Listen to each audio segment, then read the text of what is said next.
ஜாவலினா என்ன? ஜாவலினா என்ன அப்படின்னு கேட்குறேன். அதாவது முதல்ல தஞ்சை நால்வர்களுடைய மார்க்கம் அப்படின்றதுல ஜாவலியும் ஒரு உருப்படி.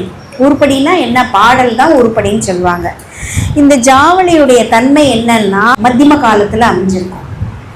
இறைவன் பால் மோஸ்ட்லி இருக்காது. நரஸ்துதின்னு சொல்லுவாங்க. அதாவது மன்னர்கள் மேல் மன்னர்களை ஒரு புகழ்ந்து அப்படிதான் ஜாவலிகள் இருக்கும்.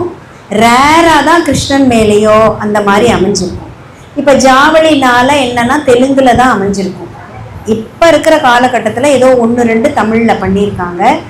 ரொம்ப சிங்காரத்துடைய டெப்த்து அந்த ஜாவலியில் இருக்கும். அது பல்லவி அனுபல்லவி சரணங்கள் இல்லாமல் முதல் சாகித்யம், 2வது 3வது அதோட இருக்கும். ஜாவலி நான் சொன்ன மாதிரி மன்னர்களுக்காக இயற்றப்பட்டது. ஒரு சிலது கிருஷ்ணன் மேல் இயற்றப்பட்டிருக்கும். இது ஒரு உருப்படி வகை. இதுவும் இப்படி தான் இருக்கணும்னு ஒரு ஃப்ரேம் பண்ணி வச்சுருக்காங்க.